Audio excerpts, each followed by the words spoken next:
Welcome class. Exercise 3.1 को हमारी continue करते हैं। कल क्वेश्चन नंबर 6 तक मैंने आपको करवा दिए थे, तो क्वेश्चन नंबर 7 है। देखिए, diagonal P R and q S of a rhombus. तो पहले हम एक रोम्बस बना लेते हैं। कैसे क्या दिया हमारा पी क्यू आर एस, तो P Q R S R of the length of 10 centimeter and 24 centimetre. तो हमें दोनों डायगोनल की लेंथ दी। डायगोनल क्या होते हैं? ऑपोजिट वर्टिसेस को मिलाने के लिए जो लाइनें होती हैं, इन्हें कहते हैं डायगोनल। तो पहला दिया है पी आर, तो पी आर की लेंथ हमें दी है 10। ये पूरी लेंथ 10 सेंटीमीटर है, ये पूरी लेंथ 10 सेंटीमीटर है। और क्यूएस की लेंथ दी है 24, ये पूरी लेंथ 24 है।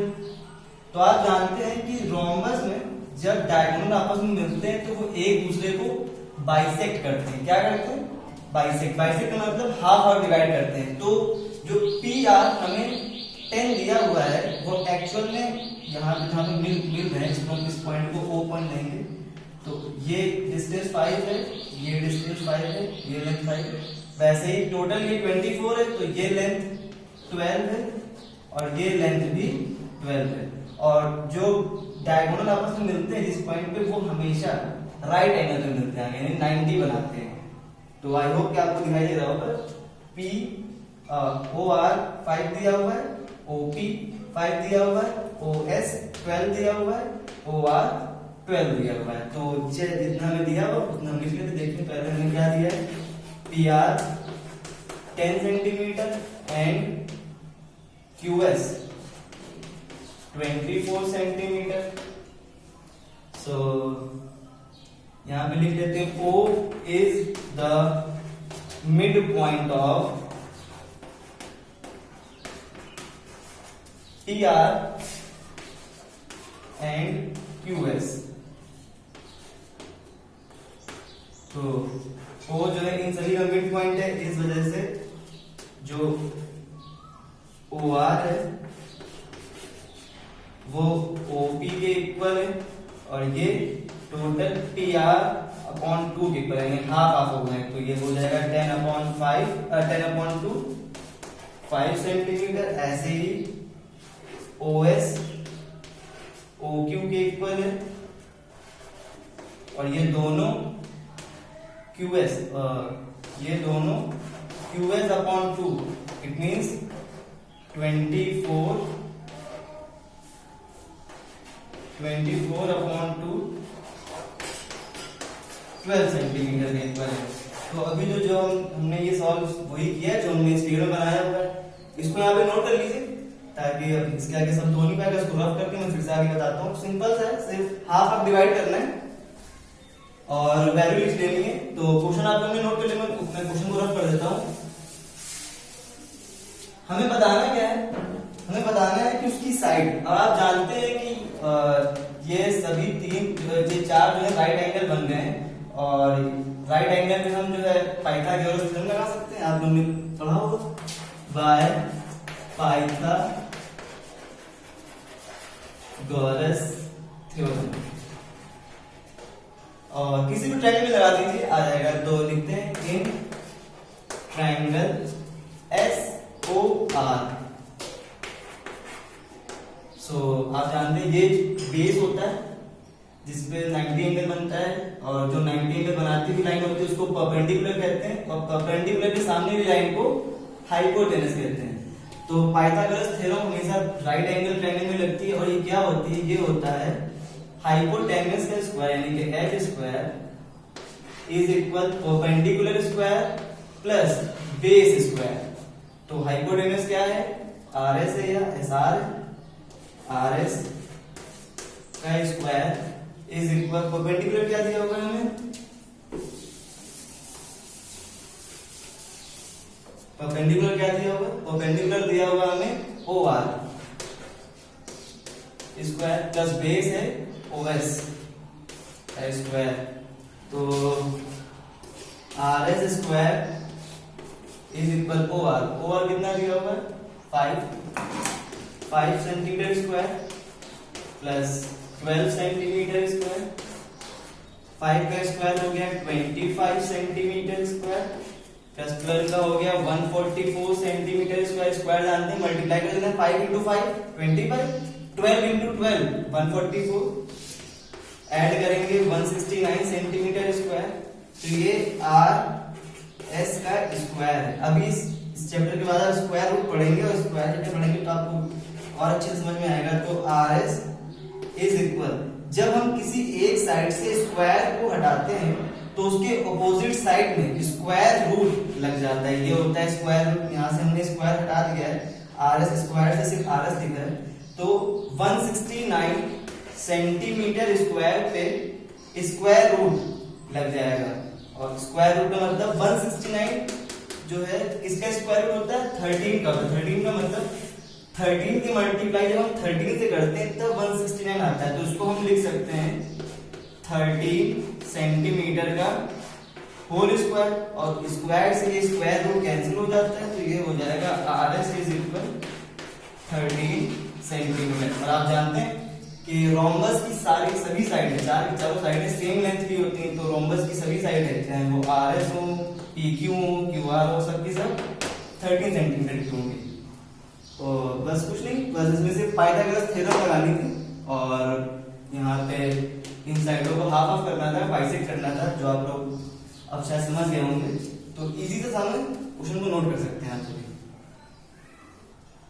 क्वेश्चन नंबर 8 ये क्या कह रहे हैं, one diagonal of a rhombus is equal to its one side, equal to its side. कहने का मतलब है कि एक रोम्बस है,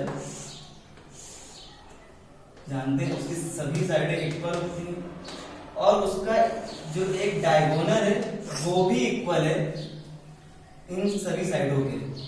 दूसरा वाला भले अलग, इसकी लेंथ इक्वल नहीं, बट एक जो डायगोनल है उसकी साइड, उसकी जो लेंथ है वो बाकी साइडों की लेंथ के इक्वल है। तो हमें बताना है कि उसके सभी के सभी एंगल बताने हैं। तो अगर हम देखिए उसको ऐसा समझें कि इस लाइन को हम नेगलेक्ट कर दें, इसको ये साइड इसके इक्वल है क्योंकि रोम्बस की दोनों साइडें दोनों ही सेम होंगी, और एक तीसरी वाली जो लाइन है ये भी इक्वल है। तो ये एक इक्विलेटरल ट्रायंगल है, और इक्विलेटरल ट्रायंगल के तीनों ही एंगल जो होते हैं वो इक्वल होते हैं, और तीनों एंगल का सम 180 होता है। तो ये 60 होगा, ये 60 होगा, ये पूरी वैल्यू 60 हो जाएगी। जब ये 60 है तो अब जाहिर सी बात है ये वैल्यू इसका डबल हो जाएगा, तो ये पूरी वैल्यू हो जाएगी 120, ये पूरी वैल्यू हो जाएगी 120। फिर बाकी इन दोनों को इक्वल रख के निकाल लेंगे। ये भी मैंने आपको सिर्फ कॉन्सेप्ट बताया, सॉल्व देखिए कैसे करेंगे। लिखते हैं late ABCD is a rhombus and where, जहां पे AB जो है वो BC के इक्वल है, और BC जो है वो CD के इक्वल है, और जो CD है वो BA के इक्वल है। इसके अलावा जो एक हमें दिया हुआ है डायगोनल, अगर इसको इस तरीके से लिखें ABCD, तो इसका मतलब जो AC है ये भी इन सभी के इक्वल होगा। ये कंडीशन हमें क्वेश्चन में दी हुई है। तो यहां से हम लिख लेते हैं, फिगर तो बनेगा, लिख लेते हैं इन ट्रायंगल ABC। अब आप जानते हैं कि ये जो है इक्विलेटरल ट्रायंगल बन गया। क्यों? क्योंकि AB इक्वल है BC के, और ये दोनों ही AC के भी इक्वल है। So triangle ABC is a equilateral triangle। इसका मतलब सभी एंगल्स सेम होंगे। Angle A is equal angle B is equal angle C is equal 60 degree. सभी एंगल 60 डिग्री के हो गए। क्वेश्चन नोट कर लिया होगा आपने, मैं क्वेश्चन को रख कर देता हूं।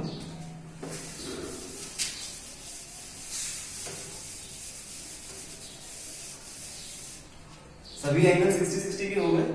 सो अब रोम्बस के अगर टर्म में देखें तो पूरा ये एंगल है, तो ये जो वैल्यू ये 60 आएगी वही वैल्यू ये 60 आएगी, तो पूरा एंगल हो जाएगा एंगल है, या फिर इसको हम ये लिख सकते हैं एंगल DAD पूरा।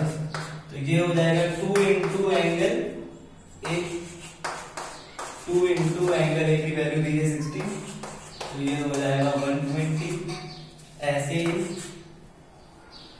एंगल जो C होगा वो हो जाएगा, एंगल C का मतलब angle DCB, 2 angle C, 2 into 60 120। अब आप जानते हैं कि क्वाड्रिलेटरल के सभी एंगल का सम जो होता है वो 360 होता है, तो यहाँ पे लिख लेते हैं angle A plus angle B plus angle C plus angle D is equal 360। तो एंगल A तो पता है हमें 120, B को B भी लिख लेते हैं, C भी पता है 120, D को भी हम एंगल B लिख सकते हैं, क्योंकि जो वैल्यू ये होगी वही वैल्यू ये होगी। सो ये हो गया 360, 120 plus 120 240 plus 2 angle B is equal 360। तो 2 angle B is equal 360 minus 240, 2 angle B is equal 120, angle B is equal 60 degree. तो यहां पे मैं सभी एंगल्स को लिख देता हूं, angle A 120 degree, angle B 60, angle C 120, angle D भी 60। ये ऐसे भी हो गया, वैसे भी आपने इसकी वैल्यू 60 निकाल ही ली थी, तो जरूरत भी नहीं थी उसको करने की, इसको डबल करना था 120 120। ये वैल्यू हमने 60 निकाली हुई थी ट्रायंगल के थ्रू, जब ये 60 थी तो ये भी 60 इसके थ्रू भी हो गया है। तो दोनों ही मेथड सही है, आप नोट कर सकते हैं इसे, नोट कर लीजिए और फिर मैं इसके बाद नेक्स्ट क्वेश्चन करवाता हूँ। क्वेश्चन नंबर 9 है, इसमें तुरंत 4 पार्ट दिए हुए हैं और हमें x और y की वैल्यू बतानी है। तो हमें पहला फिगर दिया हुआ है, एक पैरेललोग्राम बना हुआ है और हमें x और y की वैल्यू बतानी। तो आप जानते हैं ऑपोजिट जो एंगल होते हैं वो पैरेललोग्राम में इक्वल होते हैं, तो y इसके एंगल d जो होगा वो एंगल b के इक्वल होगा, एंगल d है y is equal angle b कितना दिया है 110। ये तो इजी सा है। अब हमें x की वैल्यू निकालनी है, तो आप जानते हैं कि दो पास के जो एंगल होते हैं वो अल्टरनेट एंगल होते हैं और दोनों का सम 180 डिग्री होता है। सो क्या देखिए कैसे करेंगे, angle A plus angle B is equal 180 कर देंगे। A को लिखेंगे x, क्योंकि x दिया हुआ है, B वैल्यू पता है 110 is equal 180, x is equal 180 minus 110 is equal 70। So easy सा फॉर्म है और नोट कर लीजिए।